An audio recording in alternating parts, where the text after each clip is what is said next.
오늘은 스파인, 서비컬, 소라시드, 롬바 이렇게 스타빌리티 진행할 거고요. 일반적으로는 뭐 코어라고도 하고 척추체, 그 캔달인가 그 책에서는 축성골격 뭐 이렇게 얘기를 하죠. 그래서 거기에 스타빌리티 운동을 할 거고요. 키워드는 등척성, 단축성, 신장성 이렇게 운동 근수축의 원리에서부터 출발할 건데, 왜냐면 이제 저희가 지금 운동 재활이 거의 막바지에 와 있어서 이 개념을 가지고 운동 재활의 마지막을 마무리하고 그 다음에 트레이닝으로 넘어갈 때도 이 개념으로 넘어와야 돼서 오늘 이 이야기를 좀 하려고 합니다.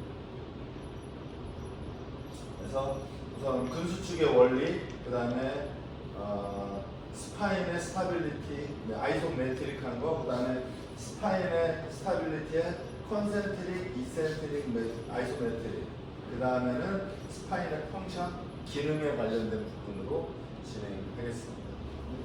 그래서 일반적으로는 이제 뭐 머슬 토크가 뭐 로드분의 머슬 토크 하면은 아이소메트릭은 같다고 해요. 그리고 컨센트릭은 머슬 토크가 더 강하고, 그다음에 이센트릭은 이센트릭이 훨씬 더 강하다. 그래서 보통 근육이 성장함에 있어서 이센트릭이 가장 강력한 힘을 낸다. 하지만 리스크도 크다. 반대로 뒤집어 말하면 아이소메트릭이 안정적이다. 하지만 근성장에는 크게 도움되지 않는다. 그러면 컨센트릭은 이센트릭과 아이소메트릭의 가운데 정도다. 그럼 우리가 운동 프로그램을 작성하거나 운동 프로그램을 진행할 때 어느 수준에서 어느 정도의 로드를 줄지는 이걸 가지고 결정을 하시면 될 것 같아요. 그래서 뭐 일반적인 이센트릭과 컨센트릭, 이건 뭐 생리학적인 생리학 책에서도 많이 나오죠. 속도에 관련된 부분. 아무래도 빨라질수록 이센트릭 포스가 많이 걸리는데 컨센트릭은 아무래도 속도는 낮아지죠. 머슬의 포스는 액티베이션은 컨센트릭에서 조금 더 많이 걸린다고 해요. 이센트릭에서 조금 적게 걸리고. 그래서 이 두 개의 역할이 조금씩 다르다. 그렇게 보시면 되고요. 그리고 아마 오늘 제가 이 얘기를 잘 많이 할 텐데, 리프팅의 템포, 어떤 템포로 리프팅을 할 건지. 여기서 말하는 리프팅은 꼭 웨이트 리프팅만을 말하는 게 아니고 등장성 운동 또는 바디웨이트, 맨몸 운동에서도 템포를 어떻게 가져갈 건지. 기본적으로는 2대 1의 템포를 갖죠. 그래서 만약에 이센트릭이 2초 정도의 시간을 걸린다 그러면 컨센트릭에서 보통 뭐 대략 1초 정도를 가져요. 하지만 여기서 이제 바텀 움직임의 바닥에서는 1초 정도 멈춰준다. 그 다음에 힘을 주는 컨센트릭에서 거의 제로니까 멈추는 동작은 존재하지 않죠. 그리고 끝나면 다시 1초를 멈추니까, 예를 들어서 스쿼트로 한다면 제가 2초라고 하면 여기서 시작해서 하나, 둘, 셋, 넷, 하나, 둘, 빵, 하나, 둘, 이 리듬을 말해요. 이해되셨죠? 네. 그래서 저는 개인적으로는 제가 자주 했던 얘기인데, 난생 처음 접한 운동 이 틀로 딱 바라보면 이 사람이 그러니까 잘 움직이는지 잘 움직이지 않는지를 구분할 수 있다. 요것만 바꿔줘도 운동이 상당수 정상적으로 할 가능성이 높다. 이렇게 보시면 되고요. 그래서 또 마찬가지로 이제 저항 운동의 템포를 보면 여기서도 마찬가지로 이센트릭, 아이소메트릭, 컨센트릭, 아이소메트릭 이렇게 돼요. 그럼 2 똑같죠? 2, 0, 1, 0 이렇게. 이 템포대로 움직이는지를, 그러면 이센트릭 포스에서 움직임, 그 다음에 홀드는 보통 이제 저희가 나중에 트레이닝에서도 할 텐데 전환되는 거예요. 이센트릭에서 컨센트릭으로 전환될 때 그냥 확 전환되는 게 아니라 이센트릭 멈추면서 컨센트릭, 변해서 컨센트릭 올라가요. 그래서 이게 아이소메트릭이 컨센트릭과 이센트릭의 변환되는 것이라고 생각하시면 조금 더 심플해요. 이해되시죠? 네. 근데 만약에 그래서 운동 능력이 떨어지거나 아픈 사람들은 이센트릭에서 컨센트릭으로 변할 때 속도를 빠르게 해보면 얘랑 엉켜서 아무것도 안 돼요. 그래서 이 구간에서 변화되는 시간을 조금 가질 필요가 있다. 특히 초보에서. 근데 이제 만약에 중상급자로 올라갈수록 이 시간들이 짧아지죠. 근데 비율은 바뀌지 않아요. 그래서 이 개념을 좀 장착하면 좋겠다. 근데 제가 본 대다수의 트레이너들, 요가 필라테스 포함 운동을 지도하는 사람들 제가 볼 때 개념이 없어요. 개념이 없어요. 그러니까 스쿼트를 이렇게 하죠. 하나, 둘, 하나, 둘. 그리고 요건 스쿼트라 보기, 제 눈으로는 스쿼트라 보기 좀 어려워요. 그래서 요거 꼭 기억해 주시고요. 그래서 이제 뭐 여기서 보시면 비슷해요. 시간대들은 이게 저는 개인적으로는 시간으로 정하는 건 별로인 것 같아요. 왜냐하면 시간은 변할 수 있거든요. 하수, 중수, 고수가 시간은 변해요. 근데 변하지 않는 건 비율이니까 그냥 비율로 가는 게 훨씬 더 좋다. 그래서 저는 아까 말씀드렸듯이 만약에 이센트릭이 만약에 3의 비율이다 그러면 컨센트릭이 1, 그 다음에 홀드 돼서 이센트릭이 컨센트릭으로 변화되는 시점에 대략 2 정도의 비율. 아까도 말씀드렸듯이 만약에 우리가 스쿼트를 거의 맥스의 무게로 쳐요. 그러면 그 사람의 운동 능력이 꽤 높다는 거거든요. 그러니까 여기에서 멈출 이유가 없어요. 알아서 로드로 변하게 되어 있거든요. 멈추면 못 일어나겠죠? 그죠? 최대치 벤치프레스 하는데 여기서 멈춰갖고 어떻게 못 일어나거든요. 그냥 여기서 바운스로 때려서 올리는 거니까. 그 짧은 시간에 아까 말했듯이 이센트릭이 컨센트릭으로 변환된다. 그 개념을 좀 가지고 있으면 좋을 것 같고요. 자, 그 다음에는 이제 스타빌리티인데요. 보통은 스타빌리티는 이렇게 구 안에 공이 들어가 있는 걸 스타빌리티, 안정성이 존재한다. 대신에 이런 오목한 그릇의 위에 있는 건 인스타빌리티니까 불안정성이 존재한다. 이렇게 얘기를 하고요. 그다음에 조인트 안정성을 확보하기 위해서는 이러한 요소들이 필요해요. 캡슐, 레이브럼, 메니스쿠스, 조인트, 너브, 그다음에 시노비얼 플로이드, 그다음 머슬, 텐던, 리가먼트 이런 것들이 존재해야 조인트 스타빌리티가 완성된다. 이렇게 되어 있습니다. 그래서 이제 오늘 운동할 것들은 척추체, 그러니까 버터브랄 컬럼인데요. 아무래도 경추, 흉추, 요추, 펠비까지를 포함하거든요. 우리가 아마 오늘 운동할 것들이 이렇게 포함되어 있을 거고요. 그러면 우리가 항상 중립을 잡아라 라고 하는 건 뉴트럴 포지션이니까 결국엔 이 만국을 그대로 갖고 있겠다는 뜻이거든요. 그래서 저희가 FMS에서도 그렇고 그 다음에 힌지를 만들 때 이렇게 되잖아요. 그래서 제가 이것도 저번에 FMS 할 때 얘기했는데 이거 아무데나 이렇게 막 잡는 사람이 있거든요. 그러면 저는 그 사람 볼 때 이 사람은 만곡에 대한 개념이 없고, 왜냐하면 우리 만곡이 경추에 있으니까 이 경추의 아크를 이 손으로 받치는 거고 요추의 아크를 이렇게 받쳐서 일자를 만들어내는 거거든요. 근데 만약에 이렇게 잡고 이렇게 잡고 이걸 놓는 이유가 뭔지 모르는 거죠. 그래서 아까 말씀드린 FMS에서도 이렇게 잡으면 머리, 그 다음에 제 손, 흉추, 그죠? 그 다음에 요추, 엉덩이까지 이 바에 완전하게 닿은 상태에서 움직임을 가져야 된다. 이렇게 생각하시면 될 것 같아요. 그래서 이제 요추체에서 아이소메트릭하게 아까 말씀드린 대로 운동의 프로그램은 아이소메트릭에서 시작해서 컨센트릭, 그 다음에 컨센트릭, 이센트릭, 그 다음에 이센트릭이죠. 사실은 이 하나가 더 있다고 보시면 되죠. 근데 대체적으로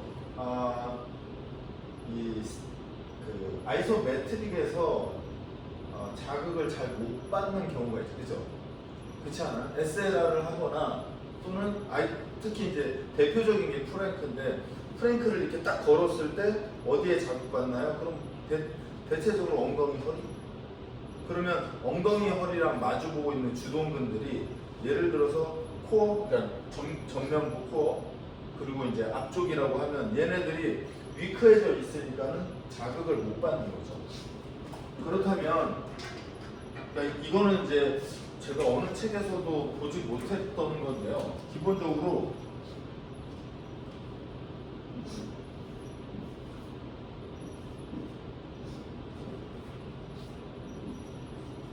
이렇게 되어 있잖아요. 만약에 우리가 플랭크를 했다 쳐요. 플랭크를 했는데 자극이 이쪽에서 왔어요. 이렇게.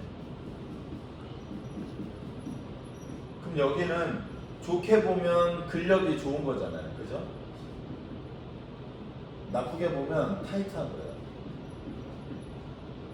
그러면 자극을 못 받는 전면부는 여기는 위크한 거죠. 위크하고 또는 랭스닝 된 거죠. 늘어난 거예요. 늘어난. 그러니까 이것을 플랭크든 그게 무엇이든 상관없어요. 동시 수축을 했는데 자극이 대다수 일로 오거든요. 그 브릿지도 마찬가지고.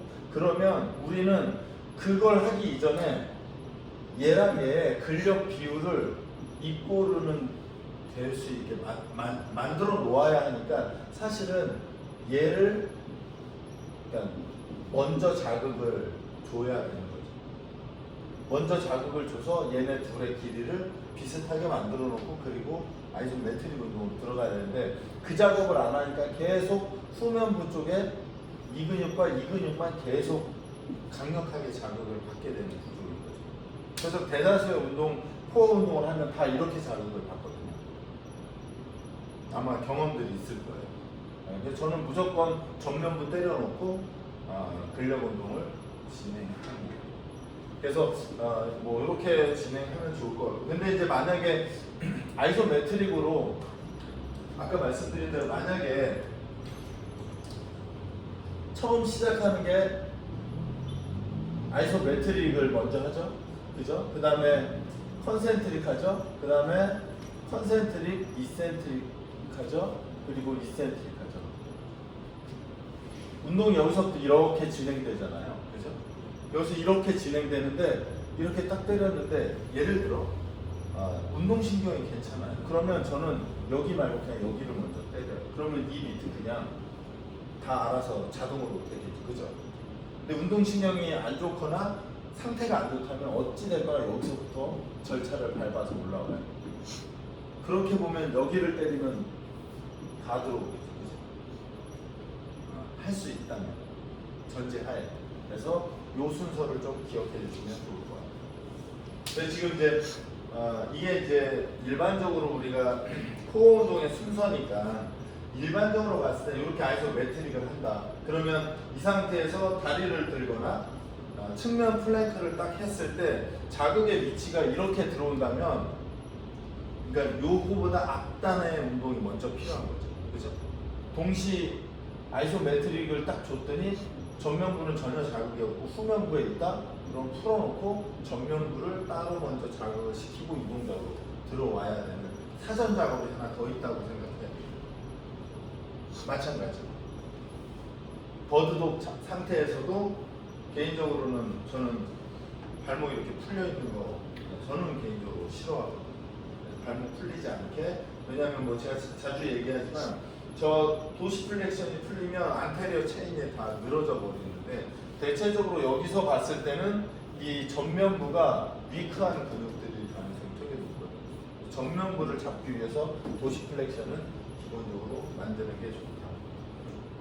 이렇게 되면 뒤에가 컨센트릭이 되고 앞이 아이소메트릭이 되겠죠. 그죠? 들어올리면. 그죠? 들어올리면. 그럴 것 같지 않아요? 들어올리면 뒤는 컨센트릭이고 앞은 이센트릭이잖아요. 근데 얘를 내린다라고 하면 내릴 때 코어가 얼마나 많이 수축이 되겠어? 안 될 거 아니에요. 그래서 그냥 저는 버드독 상태에서 팔 내렸다 드는 건 별로 안 좋아요. 그래서 이렇게 들어오게 하는 거예요. 왜냐하면 들어와야 컨센트릭이 만들어져요.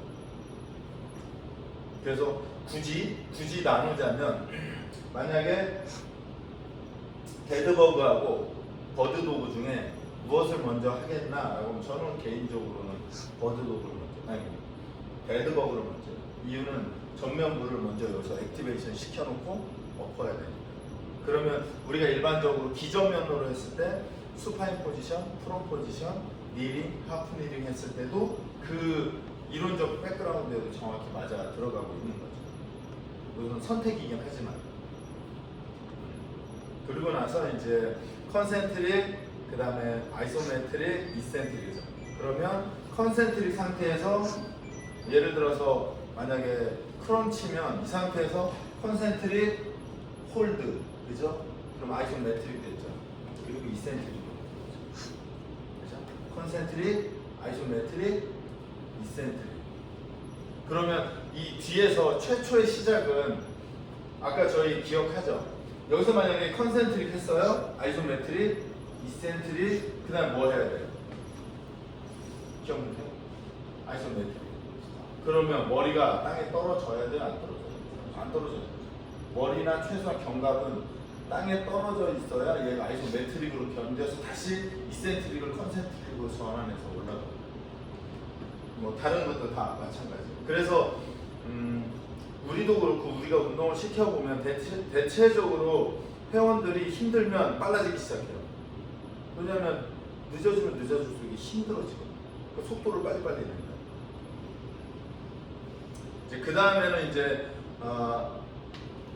사지를 움직여서 척추체를 고정시키는 거니까 보통 팔이 움직여서 고정시키는 동작들 또는 다리가 움직여서 고정시키는 동작들. 그러면 이게 사실은 안정성, 스타빌리티의 고유 개념은 사지의 움직임을 자유롭게 해주기 위한 안정성이에요. 궁극적인 목표는 얘를 하기 위해서 코어를 만드는 거죠. 제가 이렇게 서 있다가 다리를 이렇게 들어도 얘가 잡혀 있어야 됩니다.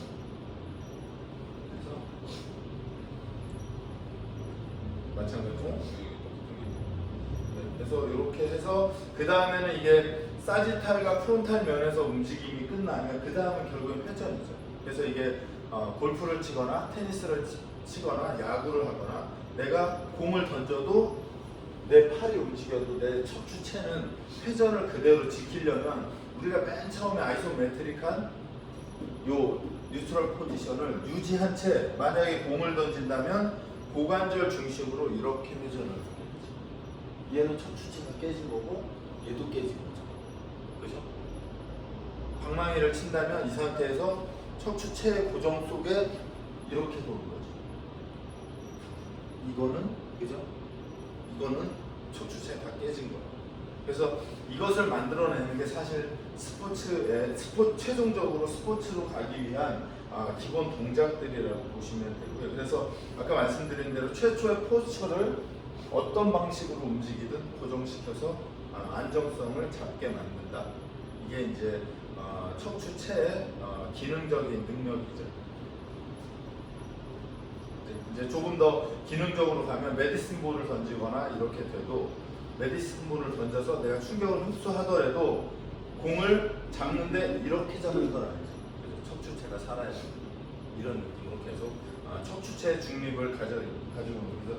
저 가끔씩 이제 뭐 이것도 제가 그랬는데 이 마음에 안 드는 거예요. 얘가 저렇게 하면 안 되니까 뭐 이제 이런 것들 이 여자애가 훨씬 더 좋죠. 근데 이제 여기는 아무래도 사지탈 면에서의 움직임이고 여기는 회전이라 조금 더 어려운 건 있다라고 생각하시면 될 것 같아요.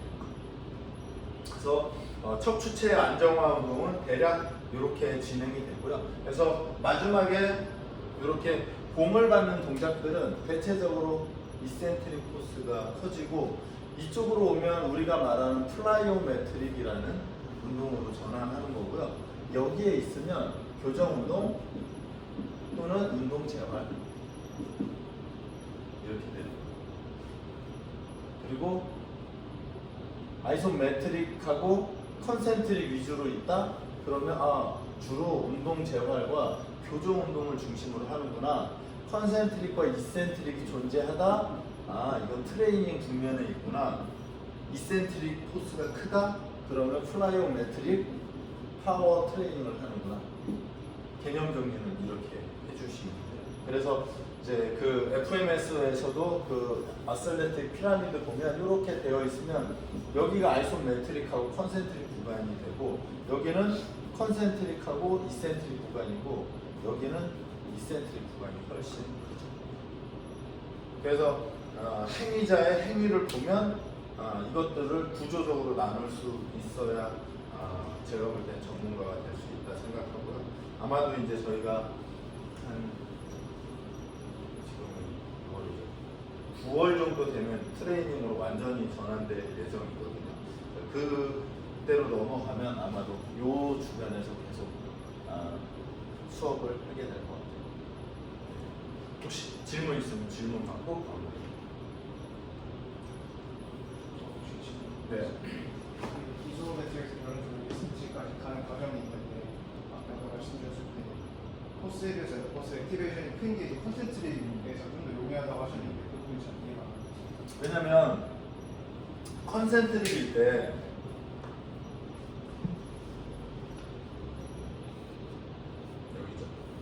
여기죠. 요거 맞습니다. 컨센트릭일 때 이 근육을 잡아 당기잖아요. 액티브 미오신 이렇게 잡아 당기면서 힘을 주다 보니까 액티베이션은 훨씬 더 강력하게 오죠. 근데 이제 이센트릭에서는 얘가 놓치는 거를 브레이크를 잡으면서 밀려나는 거잖아요. 그래서 머슬의 액티베이션보다는 얘는 스피드의 용이야. 그래서 운동의 속도를 보면 여기가 느리고 이쪽으로 갈수록 빨라져요. 그래서 아까도 말씀드린 초급자일 때는 속도가 느려지고 상급자일 때는 속도가 빨라지기 시작하죠. 왜냐하면 이센트릭의 코스가 훨씬 더 기니까요.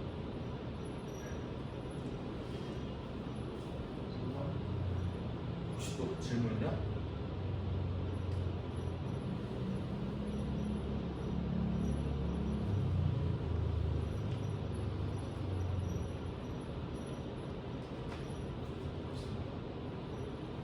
그러면 정리하고